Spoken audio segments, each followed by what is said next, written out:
केजरीवाल जी की भूमिका सूत्रधार के रूप में बहुत स्पष्ट और संदिग्ध है। आम आदमी पार्टी कहती थी कि चवन्नी नहीं मिली, गोवा में ट्रेल मिलने के भी साक्ष्य हैं। वास्तविकता यह है कि साक्ष्य जांच एजेंसियां दे रही हैं और न्यायालय के समकक्ष हैं, इसलिए हिरासत में रखने के पर्याप्त आधार मौजूद हैं।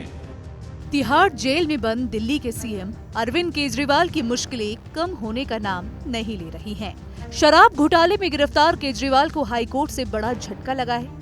दिल्ली हाईकोर्ट ने गिरफ्तारी और ईडी रिमांड को चुनौती देने वाली केजरीवाल की याचिका को खारिज कर दिया और इस दौरान हाईकोर्ट ने कई सारी बातें कही और कोर्ट के अंदर काफी बहस भी हुई। दिल्ली हाईकोर्ट में अरविंद केजरीवाल की गिरफ्तारी को चुनौती देने वाली याचिका खारिज होने पर additional solicitor general SV Raju ने कहा, कोर्ट ने न्याय किया है।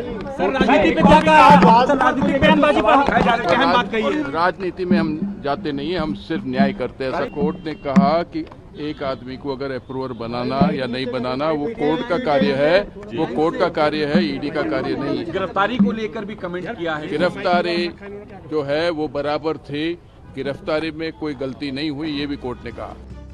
इस दौरान हाईकोर्ट ने केजरीवाल पर टिप्पणी करते हुए कहा कि ईडी द्वारा इकट्ठा की गई सामग्री से पता चलता है कि अरविंद केजरीवाल ने साजिश रची थी।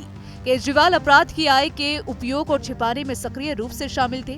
ईडी के मामले से ये भी पता चलता है कि वो निजी तौर पर आम आदमी पार्टी के संयोजक के तौर पर भी शामिल थे। अदालत ने कहा कि सरकारी गवाह संबंधी कानून 1 साल से नहीं बल्कि 100 साल से भी ज्यादा पुराना है। ये नहीं कहा जा सकता कि इसे वर्तमान याचिकाकर्ता यानी कि केजरीवाल को फंसाने के लिए बनाया गया था।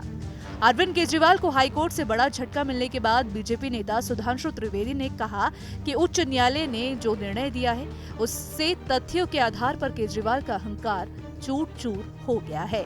देखिए, आज जो तथ्य सामने आए हैं वो बहुत गंभीर है। सवेरे से प्रचार था कि जमानत की याचिका लगाई है, कोर्ट ने बहुत स्पष्ट कर दिया कि जमानत की तो याचिका ही नहीं थी, वो तो हिरासत पे ही सवाल उठाने की याचिका थी। यानी अहंकार इतना बड़ा था और तथ्यों के धरातल पर वह चकनाचूर हो गया। अब स्पष्ट रूप से सिर्फ इतना ही नहीं, कोर्ट ने यह भी बहुत साफ कर दिया है कि किसी भी प्रकार की राजनीतिक बयानबाजी, किसी भी प्रकार का राजनीतिक संदर्भ कोर्ट के बारे में देना सर्वथा अनुचित है। उन्होंने ये भी कहा कि जो बयान गवाहों के हैं वो कोर्ट के सामने दिए गए बयान हैं, इसलिए वो पूरी तरीके से प्रामाणिक माने जा रहे हैं। उन्होंने ये भी कहा कि केजरीवाल जी की भूमिका सूत्रधार के रूप में बहुत स्पष्ट और संदिग्ध है, इसलिए हिरासत में रखने के पर्याप्त आधार मौजूद हैं। तिहाड़ जेल में बंद अरविंद केजरीवाल को झटका मिलने के बाद आम आदमी पार्टी की मुश्किलें बढ़ गई। इस पर आप नेता सौरभ भारद्वाज ने कहा कि ये पूरा मामला मनी लॉन्ड्रिंग का नहीं है।